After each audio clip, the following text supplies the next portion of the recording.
Así que les voy a invitar a abrir la palabra de Dios en Efesios capítulo 4, versículo 23, un versículo cortito que lo vamos a leer, y dice: renovaos en el espíritu de vuestra mente. Renovaos en el espíritu de vuestra mente. ¿Por qué será que la palabra nos aconseja renovarnos? Yo creo que el Señor sabía que nosotros teníamos cansancio mental o agotamiento mental, que el ser humano atraviesa por esas cosas. Entonces la palabra de Dios nos aconseja: renovaos en el espíritu de vuestra mente. Ustedes ya saben que a mí me gusta definir palabras y vamos a definir dos de las palabras. Por ejemplo, ¿qué es agotamiento? Creo que a lo mejor todos sabemos lo que es agotamiento, pero vamos a definirlo con el diccionario de la Real Academia Española, para entenderlo mejor. Es un cansancio extremado. Eso es agotamiento. Cansancio extremado. Entonces, ¿qué significa mente? Porque ese es el tema de hoy. Capacidad intelectual humana, propósito y voluntad. Eso es lo que significa mente. Entonces tenemos agotamiento, o sea, un cansancio extremado, ¿dónde? En la capacidad intelectual que nosotros tenemos. ¿Amén? Sí, hemos entendido, ¿verdad? El agotamiento mental afecta nuestra paz interior y la relación con otras personas. Y vamos a ir desarrollando el tema porque quizás usted diga, bueno, ¿qué tiene que ver la relación con otras personas? Que afecta a mi paz interna, estoy de acuerdo, pero relación con otras personas no lo puedo entender. Vamos a ir desarrollando el tema para poder entenderlo. Voy a dar una ilustración para poder entrar al mensaje. Ramiro, puse un nombre cualquiera, espero que usted no se llame Ramiro, porque no lo estoy diciendo por nadie en particular. Ramiro visitó al doctor y el diagnóstico fue cansancio mental. Aquella mañana lo que ocurrió con Ramiro fue una sucesión de incidentes. Inicialmente con un conductor en la avenida, luego con un vendedor en las luces, un poco más tarde con un guardia de seguridad. Vaya analizando su vida también, ¿no? Yo analicé la mía mientras lo iba haciendo. Okay. A media mañana, con la empleada que le sirvió el café, cerca del mediodía con el lustrador de calzado, pasada las 12 con un guarda de tránsito. Escuche, qué día largo fue, pobre, ¿verdad? Se peleó con 2 de esas personas, agredió a 3 y finalmente chocó su auto. ¡Wow! Lo hizo con rabia sin medir las consecuencias. ¿No vio que el semáforo estaba en rojo?, le reclamó el guarda. Por lo visto parece que no. Estaba tan agotado que no lo vio. Ramiro, totalmente desconcertado, se abalanzó sobre el guarda para agredirlo. Todavía. No era suficiente con todo lo que había atravesado, ahora mira cómo acciona. ¿Por qué? Por el cansancio mental. Ramiro tiene una cita pendiente en la corte y debe pagar 2 multas de tránsito. Para echarle otra gotita al vaso, ¿verdad? Al vasito lleno. Ahora, el médico que lo atendió le prescribió unos calmantes y le notificó que todo se debía a cansancio mental. Ahora, yo no es que estoy en desacuerdo con los calmantes, pero el calmante en sí no cura, es algo momentáneo. Solamente que lo tomamos, entonces nos hace dormir y porque estamos durmiendo pensamos que ya nos sentimos mejor. Pero cuando nos despertamos volvemos a tener el cansancio mental. ¿Por qué? El cansancio mental viene a través de situaciones difíciles que estamos viviendo nosotros en nuestra vida. Entonces, si no solucionamos esas cosas, siempre vamos a tener cansancio o agotamiento mental, aunque tomemos medicina. Y yo creo que a todos nos ha ocurrido esto alguna vez, quizás no tantas cosas en el mismo día, pero eventos que han sucedido quizás 2, 3 veces en el mismo día, ¿verdad? ¿Y por qué suceden estas cosas? Porque a veces estamos tan agotados que no hacemos un alto en el camino para analizar ¿Cuál es el problema que nos está llevando a nosotros a esta situación tan difícil? Yo voy a poner algún ejemplo de mi vida personal para que ustedes puedan entender quizás un poquito mejor. Hace unos años atrás, exactamente en el año 1983, nosotros todavía no éramos pastores, pero sí éramos cristianos, asociamos a una iglesia y estábamos bien involucrados en la iglesia sirviendo. Tuvimos la oportunidad, nosotros vivíamos en la ciudad de Burbank, y les digo las ciudades para que ustedes vean la distancia. Vivíamos en la ciudad de Durban y tuvimos vivíamos en Arlita, Panorama City. Y tuvimos la oportunidad de comprar una casa a estrenar en Canyon Country. Estoy hablando de muchos años atrás. Las casas eran económicas, eran nuevas, en fin. Tuvimos la oportunidad de hacerlo, entonces lo hicimos. Y estábamos contentísimos. Ay, en el fondo armamos una parrilla argentina para hacer el asado, etcétera, etcétera. Y escogimos el color de la alfombra. Y bueno, usted sabe cómo es cuando uno tiene una casa nueva. La casa era de 2 pisos, nosotros nos mudábamos de una planta baja a una casa ahora de 2 pisos. Y era una comunidad donde los niños había cancha de tenis, también había un swimming pool, donde nuestros hijos podían entretenerse, divertirse. Pensamos que era fantástico lo que íbamos a hacer, la decisión que tomamos. En aquel entonces, ustedes se acuerdan que cada ciudad tenía un código diferente, numérico, de teléfono. Nosotros habitábamos, en donde habitábamos nosotros era el 818. Donde nos mudamos en Canyon Country era el 805. ¿Qué quiero decir con eso? ¿Por qué estoy resaltando esto?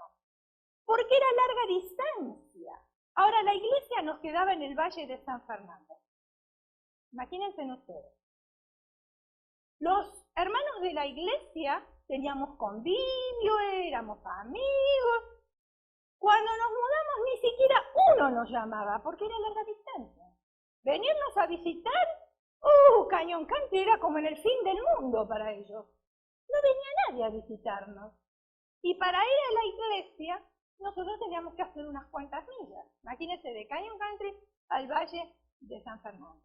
Nosotros éramos diáconos en aquel entonces, yo estaba trabajando con las mujeres, estábamos bien envueltos, teníamos que viajar varias veces durante el día. Ahora, ¿qué sucedió? La escuela de mis hijos estaba en el Valle de San Fernando. El negocio de mi esposo estaba en el Valle de San Fernando.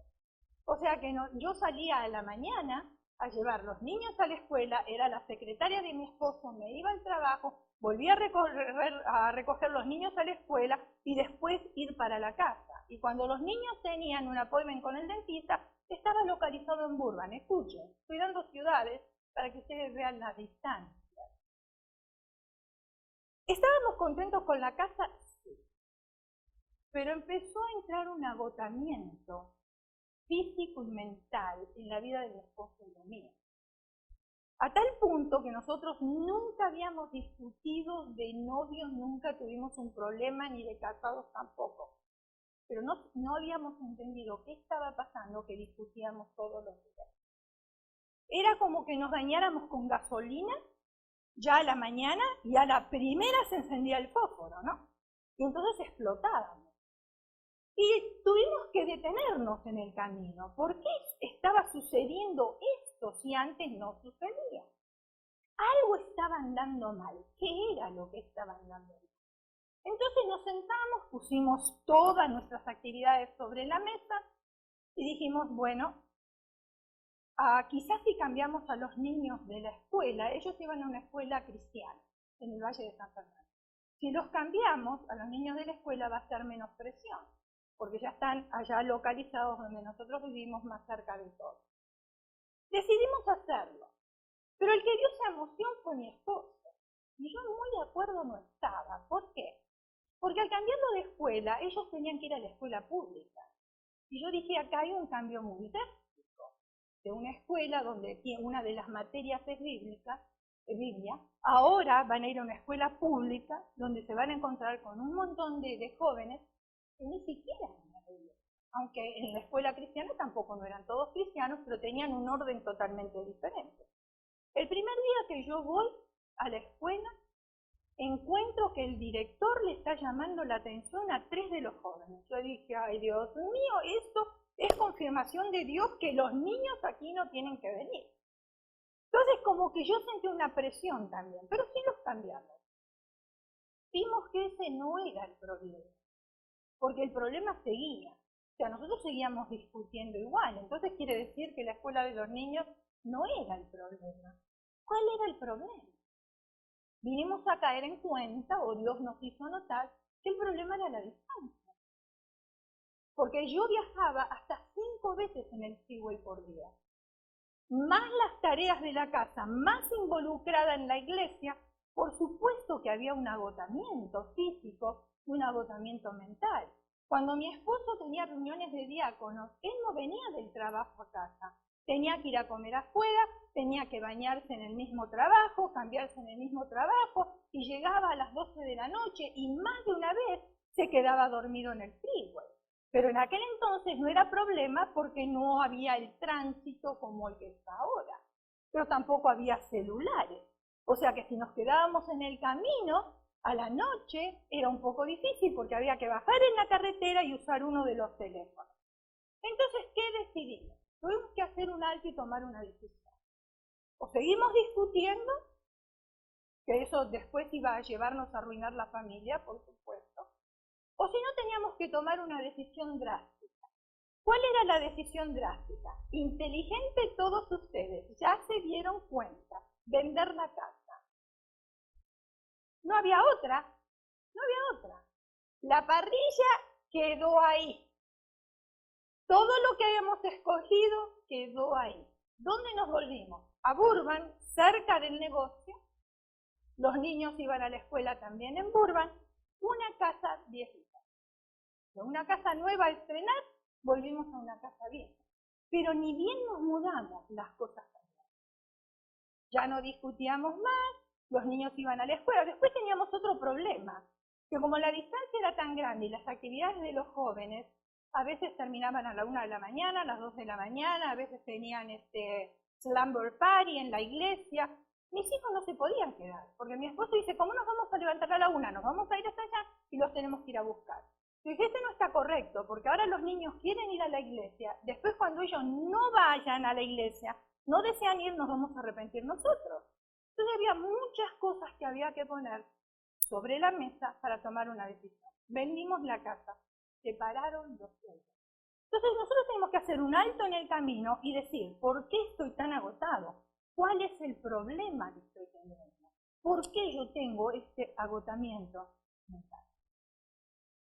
Aun cuando a nosotros nos parezca que no tiene relación un tema con el otro, esa cadena de compromiso, si estoy hablando relación de un tema con el otro, es cuando tenemos cansancio mental y cómo afecta a las otras personas, nuestro cansancio mental. Termina por afectar nuestra paz interior y la relación con otras personas. 7 principios para evitar el agotamiento mental. Y vamos a ver esto. El libro de los triunfadores, que se llama Biblia, tiene una serie de recomendaciones para conservar la paz mental. Y estos ejemplos, enseñados muchos años atrás, coinciden con los planeamientos que hacen hoy los especialistas. Por ejemplo, mejorar relaciones interpersonales. Ese es uno de los consejos. ¿Cómo yo puedo mejorar las relaciones interpersonales? Contribuyamos a mejorar las relaciones con las demás personas y es necesario hacer un alto en el camino e identificar factores que afectan nuestro trato con los demás. Porque la tendencia que tenemos es siempre de echar la culpa a otros. Y no siempre los demás tienen la culpa. Nosotros también tenemos la culpa. Entonces, cuando estamos agotados, muchas veces, ¿qué sucede con nosotros? Cuando estamos agotados mentalmente, tendemos a tomar decisiones apresuradas, porque creemos que esa es la solución. Y después nos damos cuenta que no es la solución. pero es tal el agotamiento y el deseo de salir de esa situación que tomamos decisiones apresuradas y pensando que nos va a resolver el problema. Ahora, no medimos las consecuencias que nos traerán a corto o largo plazo. Tampoco tenemos en cuenta cómo podemos afectar nosotros a las otras personas con las decisiones que nosotros tomamos y con el agotamiento mental que nosotros tenemos. Porque nuestro carácter comienza a cambiar y ya empezamos a tratar a las otras personas de una manera diferente y los demás no tienen la culpa del agotamiento que nosotros estamos atravesando. Si hay menos preocupaciones, nuestro estado de ánimo tiende a ser más tranquilo y resolvemos los problemas con mayor facilidad. No nos cuesta reconocer, o muchas veces nos cuesta reconocer que nosotros la regamos. Y también, si nosotros tenemos menos agotamiento mental, entonces no nos cuesta conocer que la regamos y mucho menos nos cuesta pedir perdón. Pero si estamos agotados, siempre nos vamos a justificar echándole la culpa a otra persona. Al respecto, el apóstol Pablo escribió en Romanos 12:18. Si es posible, en cuanto de vosotros dependa, estad en paz con todos nosotros. Ahora, puede ser que yo tenga una situación difícil, como nosotros estábamos atravesando, ya le conté, con nuestra casa, y estábamos discutiendo nosotros, pero ¿qué culpa tenían las personas que nos rodeaban a nosotros, para contestarles mal, o para no hablarles, o para ser indiferentes con ellos? Ellos no tenían la culpa de nada, nosotros teníamos que arreglar nuestros problemas. Ahora, también nosotros necesitamos descansar apropiadamente. Las personas que viven esclavas de su trabajo y no descansan, generalmente están dispuestas a tener conflictos. Yo sé que los jóvenes se están riendo porque ahí está descansando, ¿verdad? Muy bien. Muchas veces le exigimos a nuestro cuerpo que funcione como me dicta la mente. Y vemos que nuestro cuerpo se resiste y muchas veces nuestro cuerpo nos dice, ok, ¿quieres seguir? Tú sigue, pero yo me quedo aquí clavado. Yo no me voy a mover porque tengo un agotamiento que no puedo ni siquiera bajarme de la cama. Entonces, si quieres seguir con tu mente, tú sigue, pero yo me voy a quedar. Ahora, todos somos diferentes y nos conocemos muy bien. Hay personas que pueden dormir 6 horas y es suficiente y se sienten descansados. Hay otras personas que necesitan dormir 8. Hay otras que necesitan dormir 10. Hay otras que necesitan dormir 12 horas para sentir realmente el descanso. Nosotros tenemos unos amigos que él 8:30, yo le digo la hora de las gallinas, porque de 8:30 a 9 más tardar tiene que ir a dormir para levantarse a las 8 al día siguiente. Increíble, increíble. Y vamos a la casa de visita y nos dice, ustedes me van a perdonar, pero yo ya me tengo que ir a dormir. O sea que el sueño casi viene a ser como un dios para él, porque si no duerme no puede funcionar al día siguiente. Y si tiene oportunidad al día siguiente de dormir la siesta, también la duerme. Así que fíjense, en cada cual es diferente. El agotamiento nos genera una condición de prevención frente a los demás y a las circunstancias. Cuando estamos agotados y alguien nos viene a hablar, nos ponemos a la defensiva. Creemos que nos están atacando a nosotros, porque como ya estamos tan agotados, la mente piensa y piensa, y la única manera de descansar cuando uno está agotado es dormir. Porque al dormir, entonces relaja la mente. Pero mientras que uno siga despierto, está constantemente ese problema haciendo un nido en la mente, es algo que no se puede quitar. Entonces viene alguien y ahora me viene a traer otro problema, no, ya no puedo más. Entonces yo ya estoy a la defensiva, ¿verdad? Nos justificamos, culpamos, contestamos mal, etc. Por ejemplo, mi persona, mi cuerpo, cuando yo estoy muy agotada, me mareo. Yo ya me doy cuenta que cuando estoy mareada es porque tengo agotamiento. Ese es mi cuerpo. Ahora, no solo me mareo, me siento fastidiosa también. Ya no quiero ni escuchar voces, ni quiero escuchar nada. Quiero estar tranquila. Y no solamente eso, siento que se me hinchan los pies, que se me hinchan las piernas, que todo el cuerpo está hinchado. Y una vez que yo descanso, todas esas cosas se me van. Entonces quiere decir que es agotamiento. El sabio Salomón nos enseña en Eclesiastés capítulo 4, versículo 6. Más vale un puñado lleno con descanso que ambos puños llenos con trabajo y aflicción de espíritu. ¿Qué tal? Ahora necesitamos también, el punto 3, estimular nuestra mente. Aprovechemos bien el tiempo libre. Cada vez que nosotros tengamos un espacio de ocio, podemos estimular nuestra mente leyendo libros, por supuesto buenos libros. No hace falta que se los diga, ustedes ya lo saben. Escribiendo o realizando ejercicios con regularidad, ejercicios mentales, deporte. El apóstol Pablo compartió con nosotros este sabio principio, Efesios 5:16. Aprovechando bien el tiempo, porque los días son ¿qué? Los días son malos. Ahora, todos los humanos estamos nosotros dotados de inteligencia y debemos ser sabios en todas las áreas de nuestra vida. Por eso la Biblia es un libro práctico, mis hermanos. La Biblia tiene que ser aplicada al día de hoy, aunque fue escrita más de 2000 años atrás.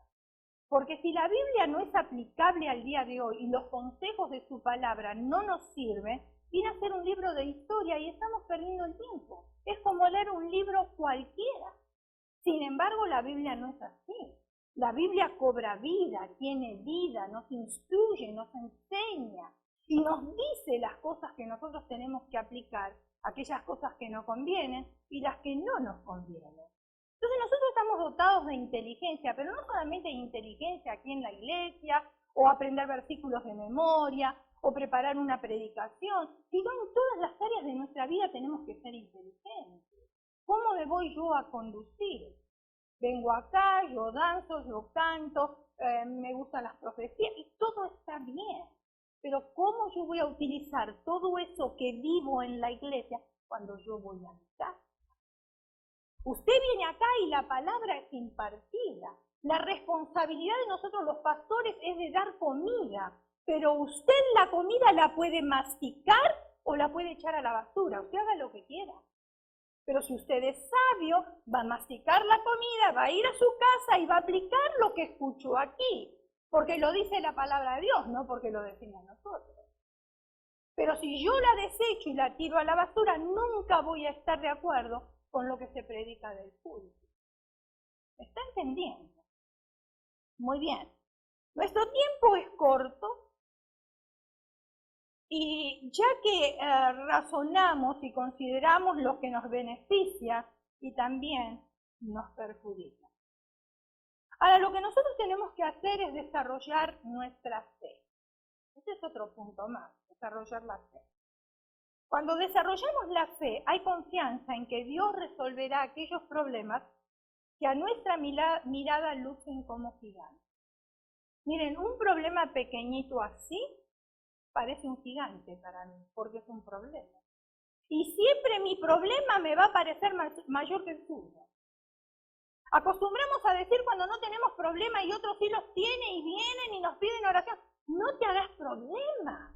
Dios tiene la solución, pero cuando me toca a mí un problema, me olvido que yo aconsejé que Dios tiene la solución. Y Dios la tiene para mí también. Necesitamos llamar las cosas que no son como si fueran y confesar que nos dará la salida para cada situación.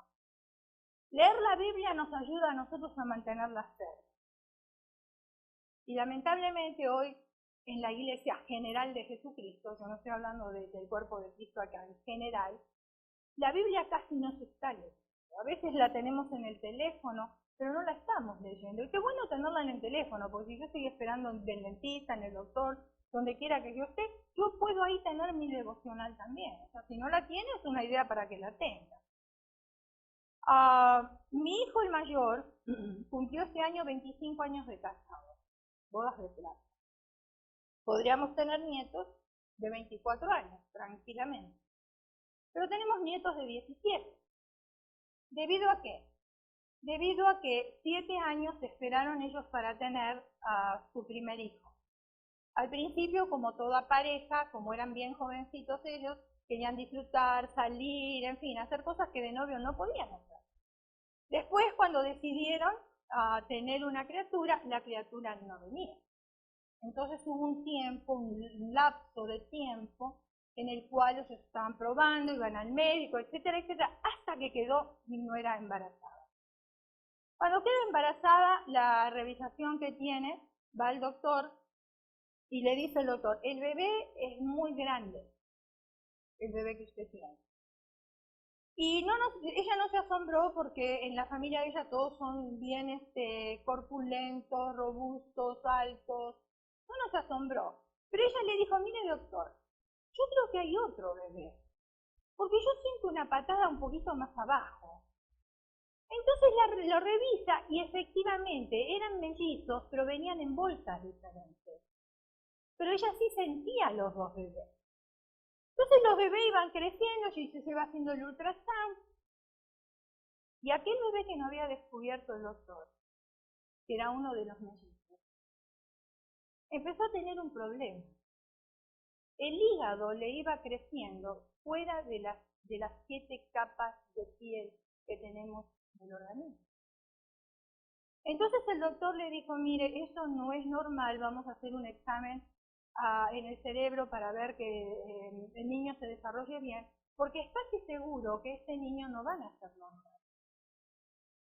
Imagínense, tantos años esperando y qué noticia le vienen a dar ahora. Es como para desmoralizar. A la próxima visita el doctor le dijo, yo le aconsejo que usted se practique un aborto. Porque si esta criatura no es normal, va a arrastrar a la otra para nacer y no va a tener ninguno de los dos. Por lo menos elimina este y se queda con el otro.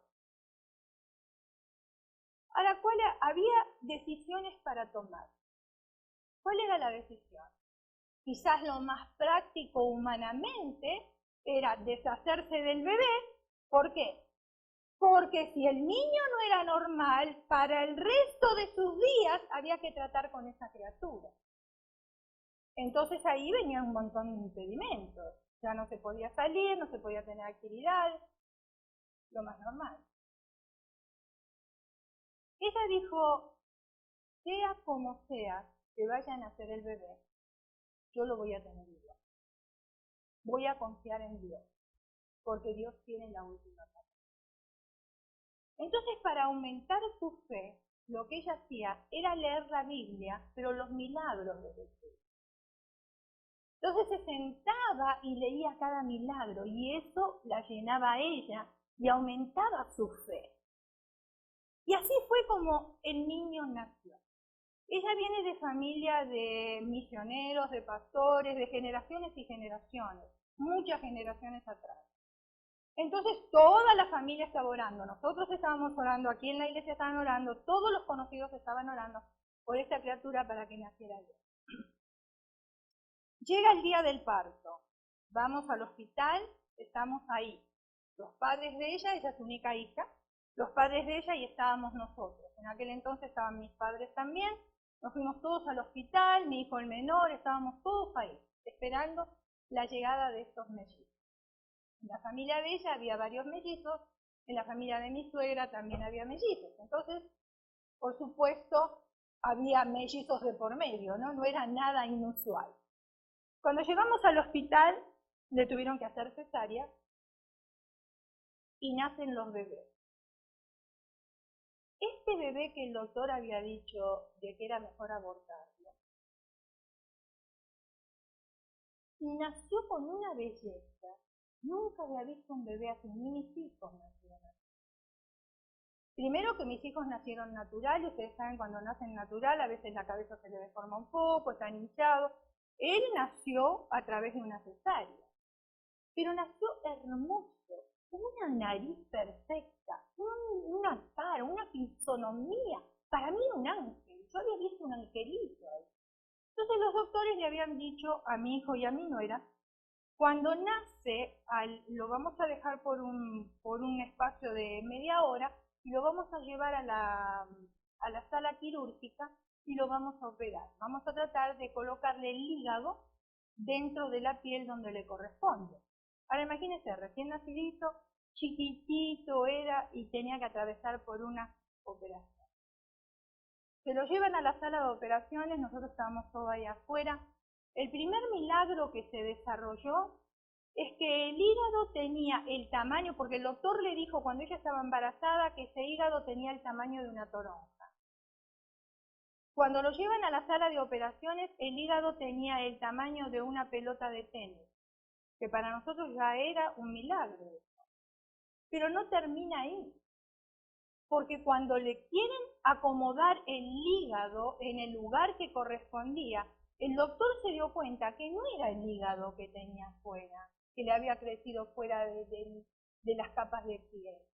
Es que el niño tenía un pequeño orificio y toda la materia fecal le salía por el orificio y se acomodaba de una manera que parecía que el hígado estaba ahí, creciendo afuera. Ahora imagínense ustedes si lo hubiese abortado.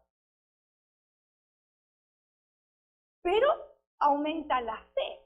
Ahora lo operaron sano completamente, claro, tiene un tanto así, una cortadura en el estómago, que la mamá y mi hijo siempre le hacían bromas y le decían, tú tienes un cierre y tu hermanito no lo tiene, para que él no se sintiera mal, ¿no es cierto? Después el otro quería operarse porque también quería tener el cierre del hermano, y usted sabe cómo son esas cosas. Bueno, la cuestión que ese niño ahora es súper inteligente. Él no quiso terminar high school, directamente pasó a college. Se la pasa estudiando.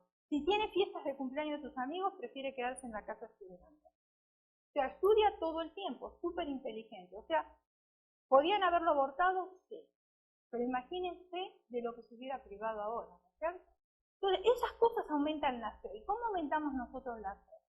La fe yo la puedo aumentar también a través del testimonio de cada uno de ustedes.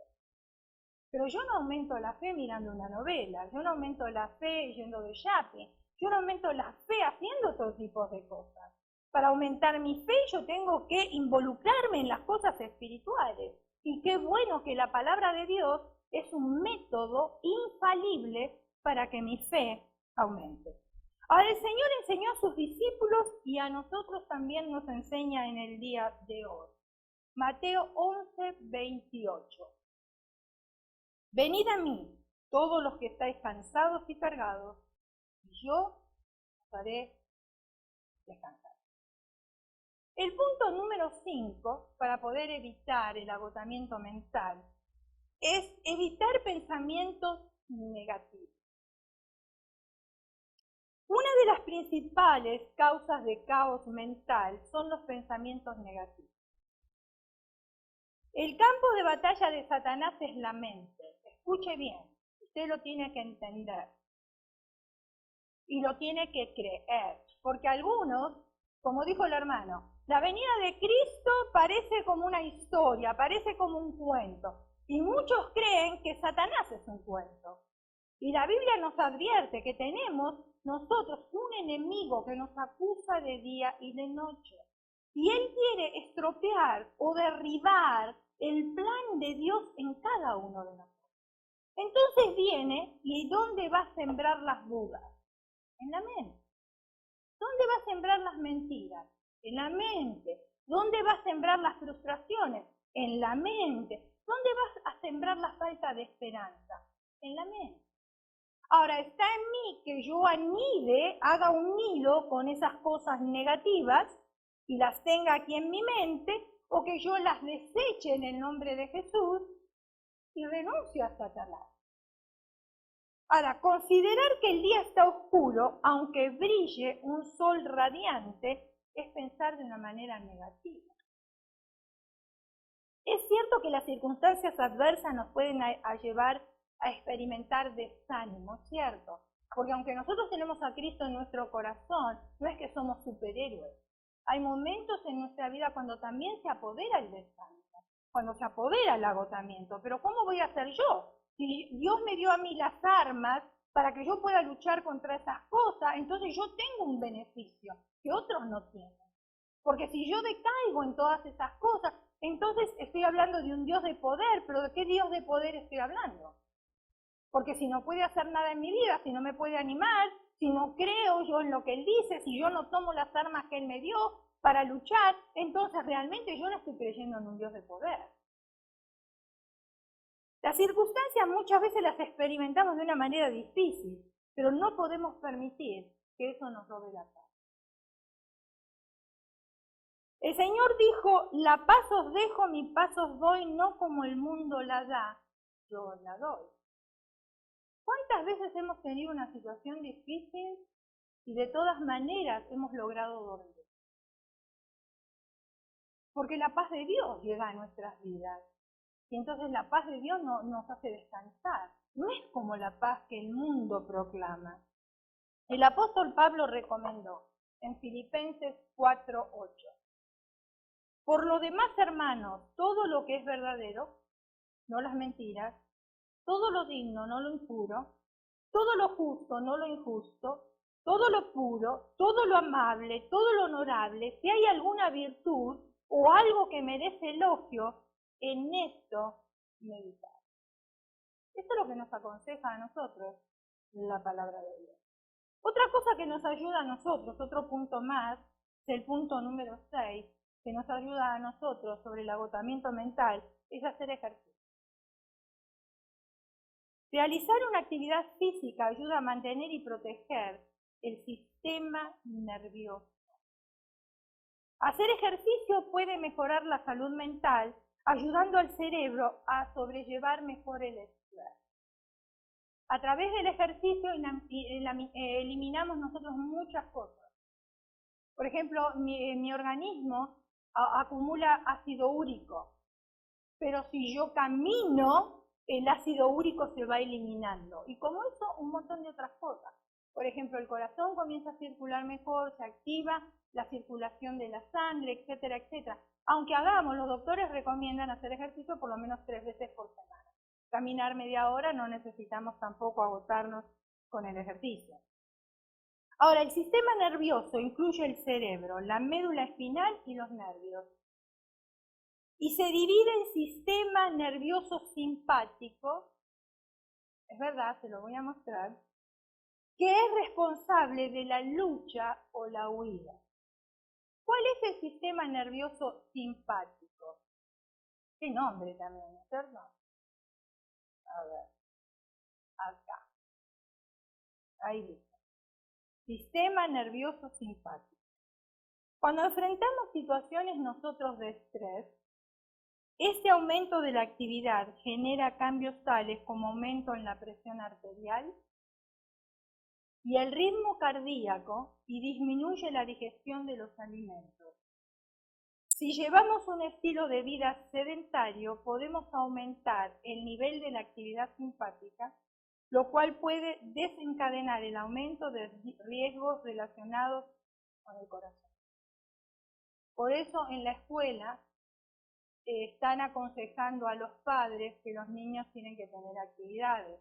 Especialmente ahora en el verano, muchos padres dejan que sus hijos sean couch potatoes, ¿verdad? Que estén delante del televisor todo el tiempo, mirando televisor o en la computadora sentados o con el iPhone, y entonces lo único que hacen, especialmente la televisión, ahora pasan una pizza y ahora pasan una hamburguesa, y usted ve que el quesito de la pizza, está ahí todavía hirviendo, y se estira, y usted hasta casi quisiera entrar en la pantalla para comer esa pizza, ¿verdad? De tan buena que se ve. Entonces, ¿qué hace eso?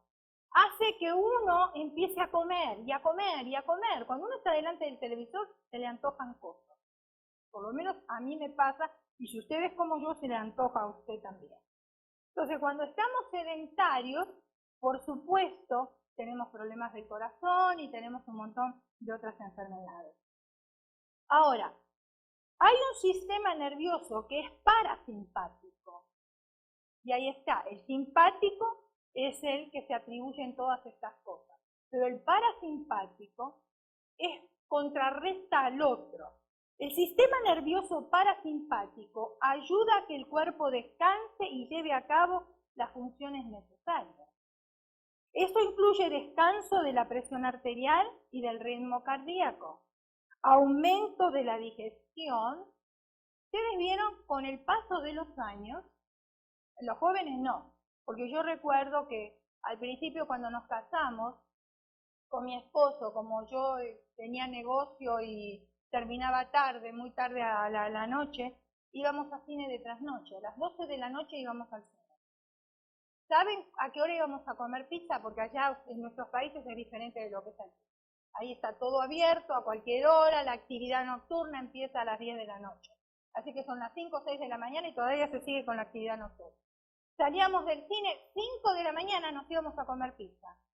Llegábamos a casa, nos sentábamos para comentar todo lo que habíamos vivido, tomábamos un café y a veces hasta algo dulce, y con la pizza, lo dulce y el café nos íbamos a dormir y no teníamos problema, ni de digestión ni de nada. ¿Por qué? Porque en la misma juventud, la actividad que uno tiene, el movimiento que uno tiene, hace que la digestión sea mejor. Ahora, con el correr de los años las cosas cambian. Usted coma pizza a las 10 de la noche y váyase a dormir y a ver si puede dormir. Y a veces uno dice, pero ¿cómo hace ese niño para dormir? Se come una hamburguesa así grandota con papas fritas, con Coca-Cola, y ahí está durmiendo como un tronco, como decimos, ¿no? Comúnmente. Pero con el correr de los años la digestión se vuelve mucho más lenta. Y por eso tenemos que tener cuidado con lo que nosotros comemos y cómo también nosotros descansamos. Entonces dije que el sistema nervioso parasimpático ayuda a que el cuerpo descanse y lleve a cabo las funciones necesarias. Esto incluye descanso de la presión arterial y del ritmo cardíaco, aumento de la digestión, disminución de la frecuencia respiratoria y aumento del flujo sanguíneo en los riñones, intestinos, además de ayudar a recuperarnos del estrés físico. El ejercicio nos permitirá desconectarnos de nuestros problemas en el trabajo, evitando así el estrés y el cansancio mental. Hebreos 12:1. Hebreos 12:1. Por tanto, nosotros también teniendo en derredor nuestro tan grande nube de testigos, despojémonos de todo peso y del pecado que nos asedia y corramos con paciencia la carrera que tenemos por delante. Séptimo y último punto. Respire profundamente. En los momentos de alta tensión, los expertos en salud recomiendan respirar profundamente antes de reaccionar. Así como cuando uno no puede dormir y nos aconseja que tenemos que contar corderitos y nos viene el sueño, 1, 2, 3, 4, se sigue contando corderitos y se queda dormido. Otro ejemplo, mire, si usted no leyó la Biblia en todo el día, cuando tiene sueño, cuando no tiene sueño, agarre la Biblia y va a ver cómo le va a agarrar el sueño. Enseguidita le va a agarrar el sueño. Pero ahí no es contando corderos. Ahí el enemigo contribuye para que nosotros no leamos la palabra de Dios. Entonces tenemos que ser astutos, ¿verdad? ¿Cuándo vamos a leer la Biblia? En un momento que estemos totalmente conscientes. Entonces dije que los expertos en salud recomiendan respirar profundamente antes de reaccionar. Y esto permite que haya un buen nivel de oxígeno en la sangre para disminuir la sensación de presión o de tensión que se pueda sentir y que nos lleva a reaccionar incontrolablemente. Quiere decir que si yo estoy agotado, antes de contestarle a una persona, mejor respiro profundamente para que me vaya el oxígeno donde tiene que ir y entonces ahí me puedo controlar de mejor manera. Hechos 17, versículos 24 y 25 nos dice: el Dios que hizo el mundo y todas las cosas que en él hay, siendo Señor del cielo y de la tierra, no habita en templos hechos por manos humanas, ni es honrado por manos de hombre como si necesitase de algo, pues Él es quien da a todos vida y aliento y todas las cosas. Ahora, por supuesto que además de estos 7 principios que nosotros hemos visto, para no caer en el cansancio mental, de que derivan tantos problemas, la recomendación es mucho mayor y significante, es sujetar nuestra mente al señorío de Cristo. Una de las cosas que nosotros hemos aprendido trabajando en sanidad interior, es que todas las mañanas le tenemos que ordenar a nuestro cuerpo que se sujete al Espíritu Santo de Dios. Le ordenamos a nuestra alma, que es el asiento de las emociones, intelecto y voluntad, al señorío de Cristo o de Dios. Y le ordenamos también a nuestra mente que se sujete al señorío de Dios. Y a nuestro espíritu también le ordenamos que se sujete al Espíritu. Entonces esa es la manera para poder estar alineados. Y quizás yo tenga que hacerlo más de una vez en el día, si es necesario, lo hago para no descontrolarme. Ahora, 1 Corintios capítulo 2 versículo 16 dice de esta manera: porque ¿quién conoció la mente del Señor? ¿Quién le instruirá? Mas nosotros tenemos la mente de ¿quién? Cuando nosotros aceptamos a Cristo, lo invitamos a morar en nuestro corazón, ahora nosotros tenemos la mente de Cristo. Y la mente de Cristo no es una mente de agotamiento, es una mente de paz, es una mente de descanso. Nosotros le ponemos a nuestros órganos, hermanos, presión. Y nuestros órganos no fueron creados para ponerle presión. El hígado es un filtro que tenemos en nuestro organismo. El corazón hace funcionar toda la máquina de nuestro cuerpo. Pero cuando nosotros le ponemos presión, entonces alteramos el corazón, alteramos el hígado, alteramos el páncreas, alteramos los riñones y por supuesto nos vamos a sentir. Por eso desde la mañana que nos levantamos tenemos que aprender nosotros a estar bien alineados y sujetar nuestro cuerpo, nuestra alma y nuestro espíritu al señorío de Cristo. Y en nuestra alma se encuentra también nuestra mente, nuestro intelecto, para que el Señor nos ayude a tomar decisiones sabias. Y no solamente eso, revisar mi vida, por qué yo estoy teniendo presión en este momento. ¿Cuándo llegó la presión a mi casa? ¿Cuándo llegó la presión a mi vida? Y tengo que hacer un análisis de todas las cosas. Y el Señor me va a ir mostrando, como nos mostró a nosotros, cuáles son las cosas que yo tengo que eliminar. Pero no las elimine con tristeza, elimínelas con alegría, porque el Señor tiene algo mejor todavía que vivir una vida llena de presión, de agotamiento, de mal carácter, de indiferencia, contestarle mal a los demás, no tener relaciones interpersonales con personas y venir a la iglesia hasta cansados también. Cansados. Y en la iglesia muchos vienen a dormir. Y justo estaba escuchando, voy a terminar con esto, estaba escuchando es un chiste, pero que es una gran verdad. A una líder de estudio bíblico de los niños, le dice a los niños, le hizo una pregunta: a ver, niños, contéstenme por qué los niños no deben de hacer ruido en la iglesia. Entonces un niño levanta la mano y le dice: yo sé, señorita, yo sé. ¿Y por qué los niños no deben de hacer ruido en la iglesia? Porque todos están durmiendo. Entonces ya saben, los niños no deben de hacer ruido porque los demás están durmiendo apaciblemente. ¿Amén? Señor, te damos gracias por tu palabra y pedimos, Espíritu de Dios, que sea atesorada en nuestros corazones. Que no seamos oidores olvidadizos, sino hacedores de tu palabra.